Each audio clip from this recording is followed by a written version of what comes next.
Bismillahirrahmanirrahim. Assalamualaikum warahmatullahi wabarakatuh. Salam sejahtera dan selamat petang. Berdiri sebaris dengan saya adalah Datuk Dr. Rohaizat, Datuk Dr. Chong Chi Kiong dan Dr. Nuhayati Rusli. Kementerian Kesihatan Malaysia ingin memaklumkan bahawa terdapat 90 kes yang telah pulih dan dibenarkan discharge pada hari ini. Ini menjadikan jumlah kumulatif kes yang telah pulih sepenuhnya dari jangkitan COVID-19 dan telah discharge daripada ward adalah sebanyak 1,005 kes, iaitu bersamaan dengan 27.45% daripada jumlah keseluruhan kes. Sehingga 5 April 2020 jam 12.30 hari, terdapat 179 kes baru yang telah dilaporkan. Ini menjadikan jumlah kes positif COVID-19 di Malaysia adalah sebanyak 3,662 kes. Daripada 179 kes, 46 adalah berkaitan dengan Perhimpunan Seri Petani. Sehingga kini, seramai 99 kes positif COVID-19 sedang dirawat di unit rawatan rapi. Daripada jumlah tersebut, 48 kes memerlukan bantuan pernafasan. Daripada maklumat terkini yang dilaporkan ke Crisis Preparedness dan Response Center Kebangsaan, duka cita dimaklumkan bahawa terdapat pertambahan 4 kes kematian berkaitan dengan COVID-19.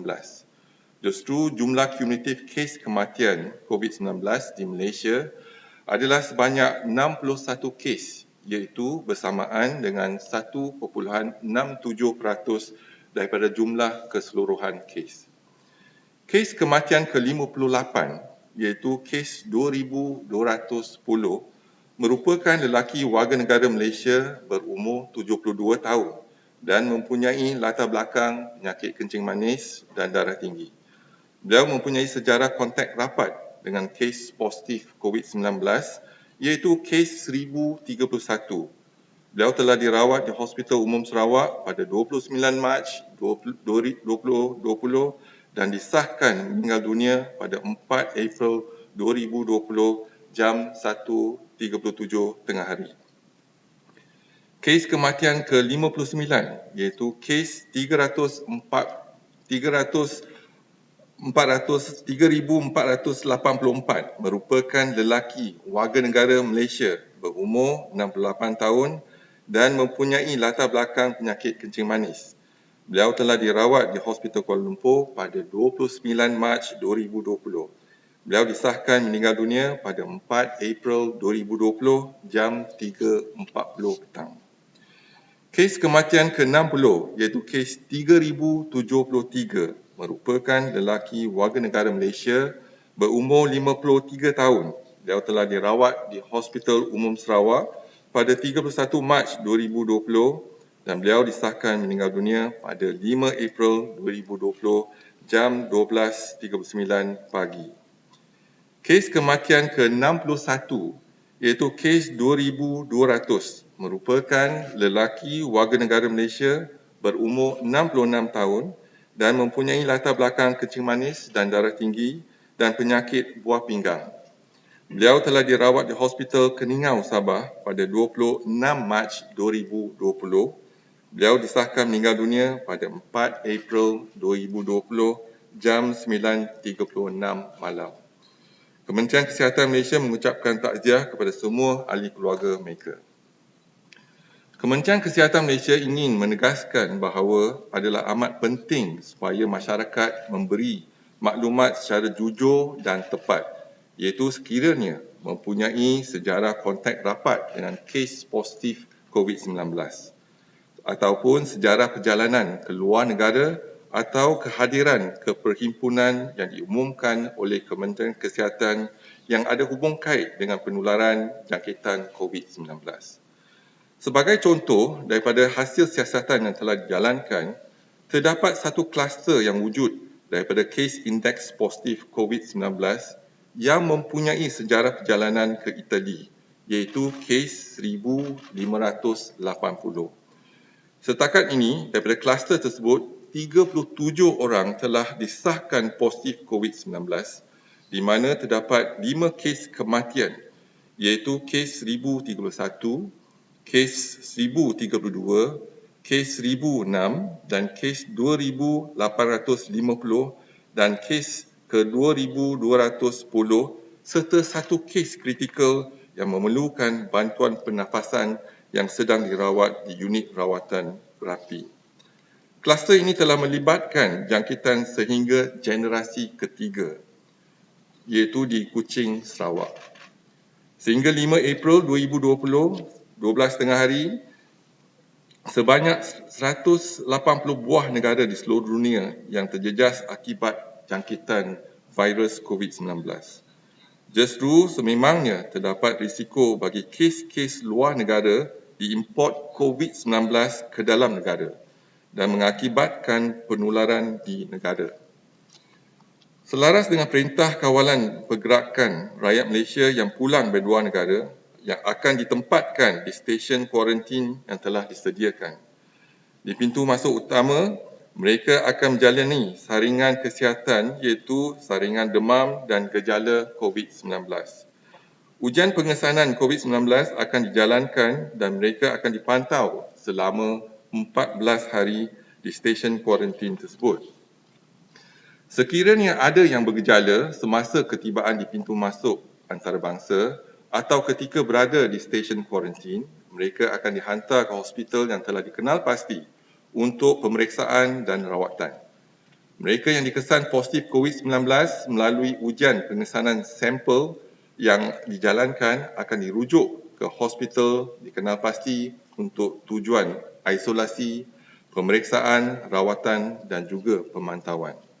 Ini adalah untuk mencegah penularan jangkitan COVID-19 kepada masyarakat dan seterusnya untuk membendung wabak COVID-19 di Malaysia.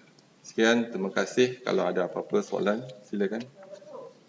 How many more will be results for this overall sample and percent of positive cases compared to overall number of samples taken in lab? Secondly, the increased capacity also will lead to increase positive rate. So do you have like projection based on the current numbers? So if we were to look into the results that we have, so far we have done 51,937 tests. And the positive is only 7.05%. It is 3,662 positive. So we will continue to enhance our lab in terms of capacity. Our capacity today is 11,500.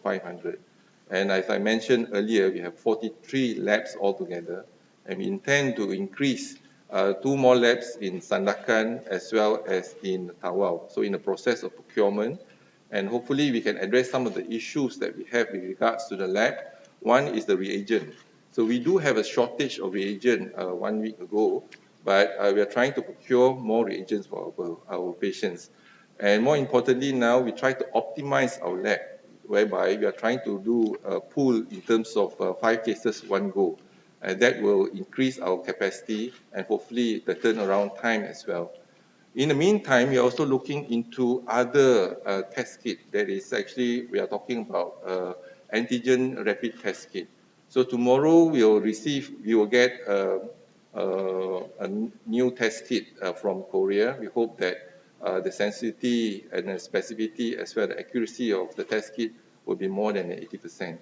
So by doing so, I think we hope that we can increase the tests that been done in the Ministry of Health as well as other labs.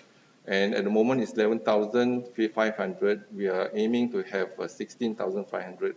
We are also looking for another new technique of doing the test kit in PCR, whereby we have a machine, the device imported from China, from BGI.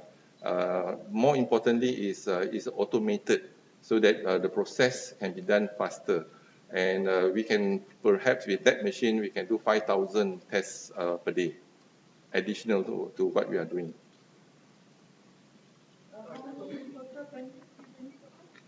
So far, if the pending negative test is 39,877, so about 76.78 negative, and pending 8,398.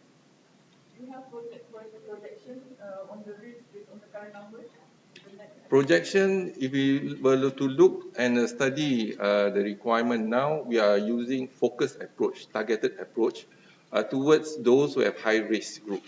So if you look into a high risk group, we meant that those who have attended the Perhimpunan di Seri Petaling and Tafiz School, and maybe those related Rohingyas, for example, also have attended the Perhimpunan. So those related to this group and their contacts, most importantly, their family members and their close contact. So we are tracing them and advise them to come forward, then we will do the test for them. Following the WHO's stance regarding face masks as a comprehensive measure, would the ministry recommend now that public wear face masks as part of the measure to prevent against the disease in addition to washing hands and social distancing? Yeah. So we are also waiting for the guidelines from WHO, but WHO is more open now to look into evidence, whether there's a specific evidence or not. But nonetheless, we have advised all our healthcare workers as well as frontliners, police and etc. when they face the public, do wear a mask. So that's our recommendation. And for us, for example, for the public, if you have symptoms, then by all means put on a mask. And now the question is whether the public should be everyone should wear a mask. But if you are exposing yourself to the public, perhaps you should. But again, to make it, we need to look into evidence first in terms of do we really need to wear a mask. I think we're waiting for WHO's guideline.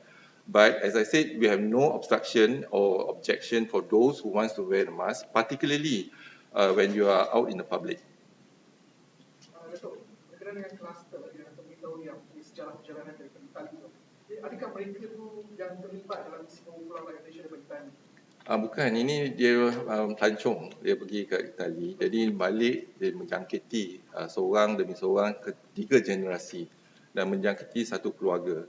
Dan ada kes yang pertama tu yang di discharge pada ward, walaupun dia positif tetapi menggunakan serologi protein negatif. Jadi bila negatif kita discharge pesakit tu, discharge ke rumah, balik rumah dan dijangkiti satu keluarga. Dan itulah yang kita nampak, satu kes saja dia boleh menjangkiti sampai 37 orang dan ini menyebabkan kematian. Jadi adalah penting untuk kita untuk memberi maklumat kepada kementerian ataupun pada healthcare workers yang berdepan dengan pesakit tersebut. Datuk, can we have a breakdown of the public infections, those who have been screened, tested, those are negative, positive, pending, and how many not yet screened? Now, when we look into the public group, the sample taken so far is 17,012 sample has been taken. And the positive so far that we have, 1,591, negative 10,912, pending 4,500. Nonetheless, we would like to take this opportunity to thank Majlis Syura, the public group that have given us the full cooperation in terms of to localize the members as well as advise the members to come forward for testing. We also would like to record appreciation to our counterpart, the police, to help us in the Ministry of Health to trace and track them down. And hopefully, by doing so, we can increase in terms of the detection for those who have attended the Majlis Perhimpunan in Seri Petaling. Nonetheless, we also realize that there are some of public group that's still in overseas. For example, in India, in Sulawesi, in Pakistan, so they are not back yet. So we hope that when they are back, we need collaboration with the police again and Jabatan Immigration Negara to make sure that they come forward for the testing. So this is important for us to encourage them to come for the testing so that they can avoid, infecting others. Sometimes they do not realize they are carrying the infection. Many of them do not realize that they have the infection. And so they go around and spread infection, not realizing that they have it in the first place. How many more of the public group are still overseas? We are not sure, but we certainly have evidence to show that some of them are attending some of overseas gathering. For example, in Sulawesi the other day, we have about more than 85 of them attended that meeting in Sulawesi, and we heard in India as well as in Pakistan. We do know that they spend about 40 days in overseas, for example, doing their activities. So we hope that those who are coming back after for 40 days and come forward to the Ministry of Health and we do the needful for them.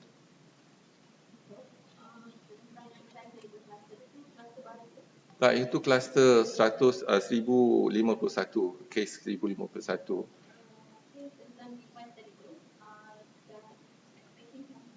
So mungkin sampai besok, jadi IMR akan laksanakan verifikasi ujian-ujian. Walaupun ada kalanya mereka kata ujian tu bagus dan sebagainya, tetapi yang pasti kita akan jalankan verifikasi dulu sebelum kita gunakan di hospital-hospital di Kementerian Kesihatan.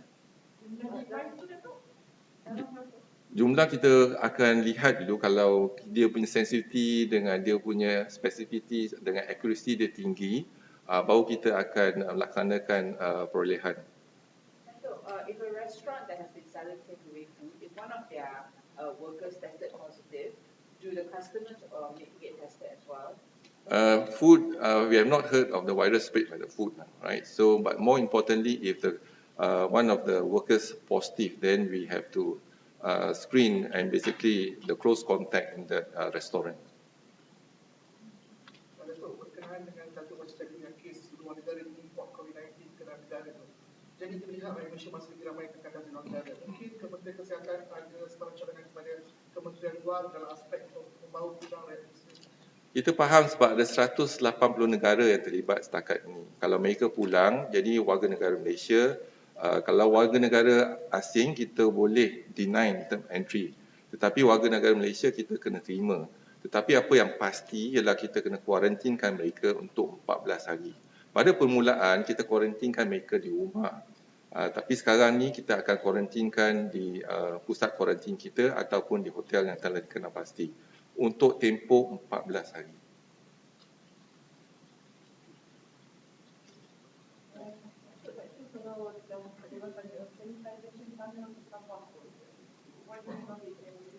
So sanitization tunnel tu mungkin satu inovasi yang baik, tetapi seperti kita di Kementerian Kesihatan, kita berdasar kepada fakta. That means we need evidence and fact. So we will suggest that when we provide services, mungkin kita kena lihat pada research penyelidikan, so that we have data to show whether it's effective or not, what kind of chemical being used, and etc. So this is something that a very good innovation, tetapi kena ada penyelidikan bersama. Last question.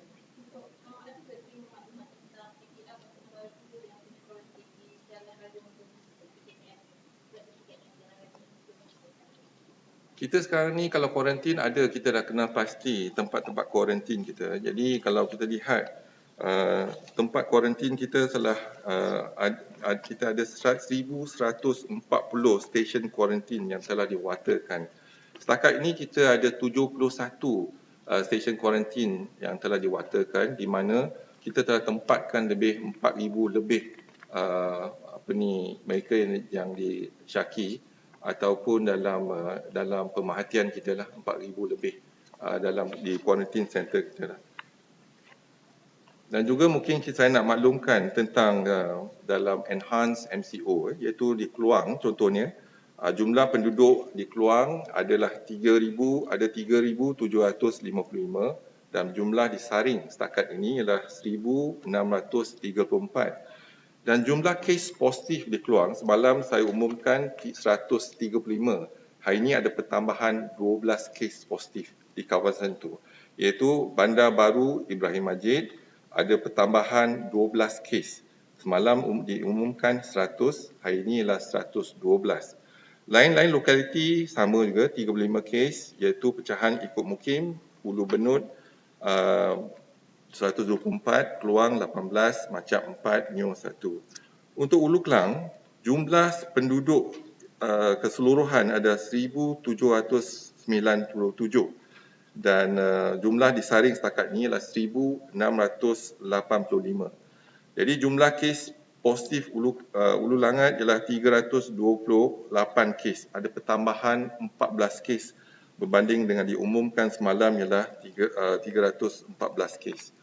Di Sungai Lui ada 90 kes seperti semalam, dan bukan Sungai Lui ada pertambahan 14 kes iaitu 238 kes. Dan di Menara Plaza City One, jumlah disaring adalah 1,893 dan yang positif adalah 24 kes, pertambahan 5 kes. Semalam kita umumkan 19 kes. Hari ini ada pertambahan 5 kes lagi, 24 kes. Jadi kalau kita lihat hari ini kita ada 178 kes yang telah diumumkan. Jadi mungkin peningkatan kes tersebut adalah berkaitan dengan active case detection. Hari ini kita ada 179 kes. Jadi active case detection mungkin ada pertambahan daripada tiga kawasan tersebut. Datuk, mengenai kenyataan IGP kata 40,000 individu tu yang kata rangkaian penularan COVID itu, KKM dapat saringan itu belum? Kita telah kenal pasti 40,000 bersama dengan PDRM. Yang kita lihat, kalau kita lihat jangkitan ataupun R infectivity, kalau kita ambil 2.5%, contohnya 2.5, kalau kita ada kumpulan tablik yang 14,500, kita kali lebih kurang. Jadi kita lihat jangkitan bukan hanya index case tetapi generasi pertama, generasi kedua dan ketiga dan sebagainya. Jadi bila kita ada data ataupun kita dapat kesan yang ahli keluarga, contoh dia index case tu, berapa orang, sama ada mereka dijangkiti ke tidak. Jadi kita ambil tindakan proaktif. Sebelum dia datang kat kita, kita cari mereka. Ini proaktif yang kita nak. Jadi mungkin 40,000 akan juga tambah. Jadi mungkin dia akan orang kata rantaian tu lah, rangkaian tu yang akan bertambah ikut masa semasa. Sejak 3 bulan lepas, berapa lama dah mereka yang pulang daripada overseas yang ditahan di tempat kuarantin dan ada yang susah positif tak? Pada permulaannya bila mereka kembali daripada luar negara, kita tempatkan mereka di rumah masing-masing, kuarantin untuk 14 hari. Memang ada yang didapati positif dan juga ada yang gejala lepas 2-3 hari kat rumah, ada demam, sesama dan mereka laksanakan test dan positif dan kita ambil daripada rumah masuk ke hospital kita untuk pemantauan dan juga rawatan. Yang setakat 3 April kita laksanakan tu, setakat ni saya dimaklumkan ada lebih kurang 1,500 yang balik kembali ke tanah air dan juga kita dah buat saringan. Semalam kita ada total sekarang ni ialah dah meningkat, kalau campur hari ni ialah 4,488. Jadi peningkatan kes ni dan ada lebih kurang 101 yang ada gejala dan kita asingkan untuk mereka jalankan ujian COVID-19 dan kalau positif kita akan masukkan mereka ke hospital. Datuk, based on your observation on the high risk group ni, you macam boleh estimate like how many cases yang akan digunakan politik ini? So with the kerjasama dengan polis, jadi kita tahu sekarang ni kita ambil tindakan yang proaktif. Jadi kita kenal pasti contohnya seorang case index, lepas tu ahli keluarga dia 3 orang, jadi kita cari ahli keluarga dia 3 orang. Lepas tu ahli keluarga dia berhubung dengan generasi kedua, kita pun cari generasi kedua dan pastikan mereka positif ke tidak. Jadi proaktif, daripada kita menjalankan semua mass screening, kita screening kat high risk group yang berkaitan dengan index case itu. Itulah cara kita trace and track tu. Last question. Menteri buat saringan dalam kalangan foreign workers atau illegal foreign workers dalam Malaysia?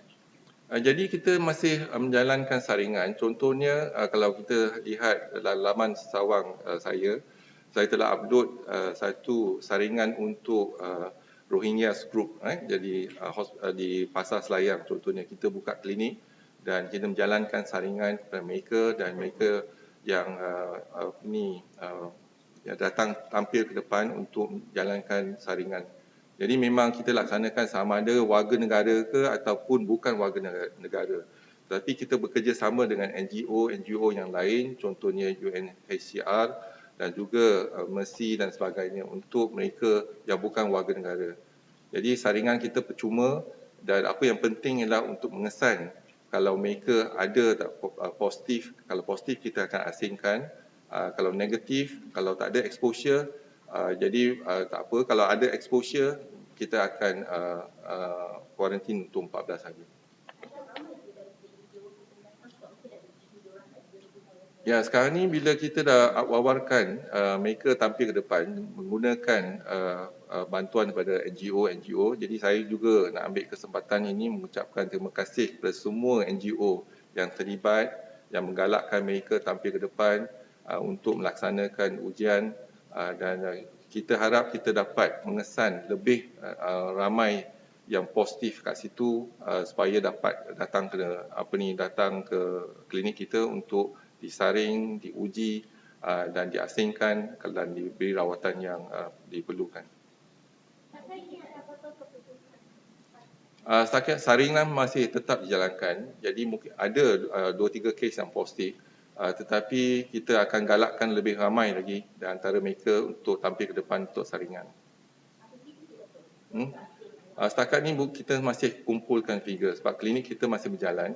Sebelum ni klinik ni dijalankan oleh UNHCR, tapi sekarang ni bekerjasama dengan PKD, contoh PKD Kepong dan sebagainya. Kita turun padang sekali dengan mereka dan untuk menjalankan saringan bersama.